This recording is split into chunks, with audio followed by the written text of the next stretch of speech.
Terima kasih, saudara Pak Mas Beni Harman itu teman saya dulu di sini di ruang ini. Jadi sering muji-muji tapi juga sering mengantem biasa itu.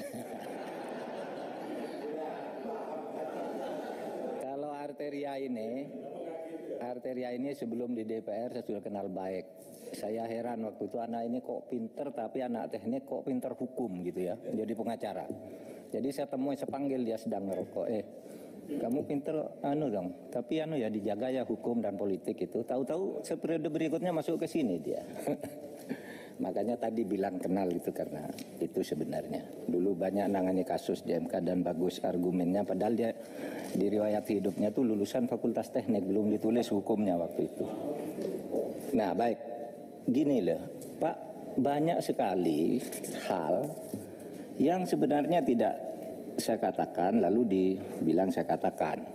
Misalnya tadi, di mana dan di berita kapan saya pernah bilang bahwa DPR itu pernah nerima amplop. Coba berita apa TV One apa Tribun News apa Kompas, enggak pernah saya bilang. Enggak pernah. Saya bilang LPSK bukan menerima tapi diberi. Nah, beda loh menerima dan diberi, karena diterima terus ditolak. Tapi nanti kan ada orangnya sendiri di sini.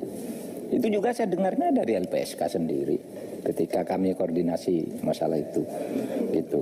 Saya juga tidak pernah sama sekali bilang Kapolda Metro Jaya akan susul. Itu di mana saya bilang gitu, enggak pernah. Saya malah sampai sekarang tuh enggak terfikir gitu kalau Kapolda Metro Jaya bagian dari itu. Saya berpikirnya terus terang dia kena prank juga.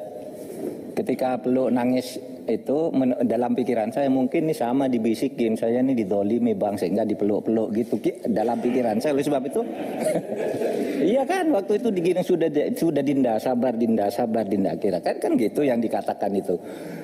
Saya menduga ya kena prank juga seperti yang Komnas HAM dan sebuah pimpinan redaksi televisi besar itu. Nah, mungkin itu ya. Jadi Pak, kalau saya diminta klarifikasi saya tidak tahu Pak Fadil itu akan menyusul atau tidak. Kemudian kalau saya itu Pak, jangan di medsos yang tidak jelas tuannya itu. Tribun menurut saya bagus untuk yang Jakarta, tapi yang di daerah-daerah itu tidak ada isinya, kadang judul sama isinya beda. Nggak ada. Kalau kita kalau Tribun yang Jakarta oke lah ya, di bawah Kompas itu, Kompas.com oke gitu. Kita tidak pernah punya keluhan, tapi pada yang medsos-medsos ya jelas baru muncul sehari lalu bikin berita kayak gini gitu. Saya tidak pernah itu. Nah diagram itu pun saya tidak tahu sama sekali. Tadi Bapak sedang keluar ketika saya cerita tentang diagram, saya tidak pernah. Saya punya datanya banyak tapi tidak pernah dibahas karena itu di luar perkara ini. Saya bilang itu nanti aja lah gitu. Saya juga tidak tahu sumbernya dari mana. Kan isu itu bersiliweran gitu. Saya enggak pernah bilang gitu. Tapi nanti kalau suatu saat ya, termasuk motif itu Pak. Tadi sudah saya jawab ketika Pak Arteria di luar. Gini loh, kalau hanya boleh didengar orang dewasa gini, misalnya kasus pertama itu pelecehan ya. Pelecehan itu apa sih? Apakah dia buka baju, memaksa buka baju dalam atau memperlihatkan barang tertentu atau apa? Itu kan hanya bisa didengar oleh orang dewasa, bukan soal Kalau memperkosa, gimana memperkosanya? Gitu. Kemudian kalau hubungan cinta segitiga atau segi empat itu dengan siapa gitu. Itu biar dikonstruksi oleh polisi. Saya bilang jangan tanya saya, itu kan saya menjawab TV One bertanya. Jangan tanya saya dong, biar dikonstruksi polisi itu. Mungkin hanya boleh didengar orang yang tidak bahasa. Lalu bagaimana Bapak mendengar orang yang bahasa? Lalu kan yang beredar katanya pelecehan. Itu ya orang dewasa dong kalau mau lihat pelecehan, orang mau masuk kamar sampai ditembak. Kalau diperkosa, iya orang dewasa juga, tidak boleh dibuka ke umum gitu. Gitu aja. Nah, saya kira itu dah kalau pertanyaan. Begini Pak, ini tadi soal kalau saya bilang kok DPR diam gitu. DPR itu awal-awalnya memang rame. Termasuk saya mengikuti Pak Trimedia, saya kira 3 hari berturut-turut tuh ya muncul di TV dan keras beliau ini harus dibuka gitu. Tapi sesudah ini memanas, sudah menuju ke ini, kok tidak ada suara dari sini. Mana nih DPR kok diam? Saya bilang biar ikut bersama saya mendorong mengungkap kasus ini. Karena hukum itu kan produk politik. Tidak bisa hukum jalan sendiri kalau tidak ada suasana politik yang mendorong para masyarakat dan suasana. Pro justisianya itu kita dorong dari gerakan-gerakan politik, tapi jangan masuk ke pro justisianya. Mana nih DPR kok diam? Saya bilang. Lalu DPR bilang, wah itu Menko Polhukam tidak tahu undang-undang bahwa DPR itu tidak boleh ikut campur. Lalu dulu kok ikut campur terus? Kasus Broto Seno itu berhasil kan karena DPR yang ngomong. Broto Seno di penjara, tiba-tiba jadi polisi lagi. Dan menurut undang-undang nggak boleh. Rebut orang, lalu DPR ngomong. Katanya karena berjasa. Jasa apa sih yang dibuat oleh seorang koruptor? Nah, kata DPR nih Pak Bambang Pacul.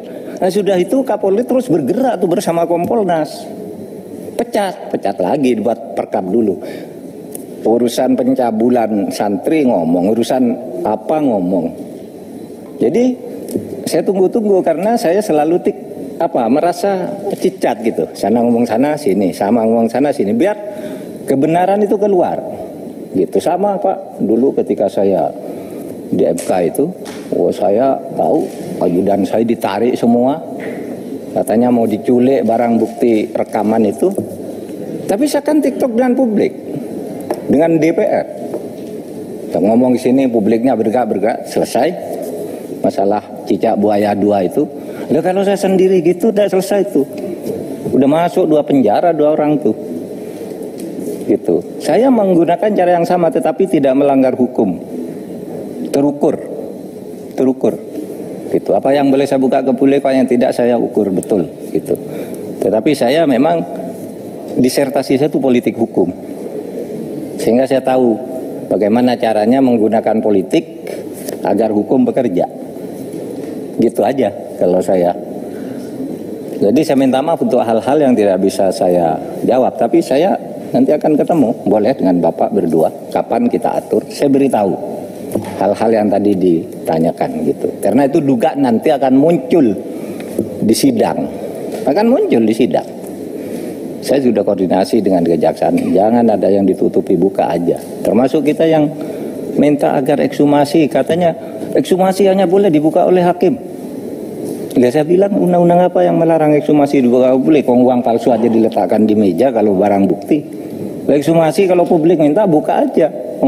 Yang tidak boleh itu kan kalau ekshumasi atas penyakit, pemeriksaan atas penyakit itu menurut undang-undang tidak boleh. Wah, ini kena penyakit menular ini kena HIV dan sebagainya, tidak boleh disiarkan. Tapi ini barang bukti kejahatan. Insya Allah hari ini dibuka tuh ekshumasinya tuh. Hari ini 6 dokter ya, 6 dokter akan membuka dan ini sudah banyak tahu juga. Tidak tahu membuka nanti di sini tidak tahu terserah. Jadi Pak, saya mengucapkan terima kasih kepada semuanya. Saya tidak membuka juga merahasiakan keterangan, ada keterangan yang harus saya rahasiakan, ada juga yang untuk mendorong jalannya pemerintahan lah, jalannya penegakan hukum.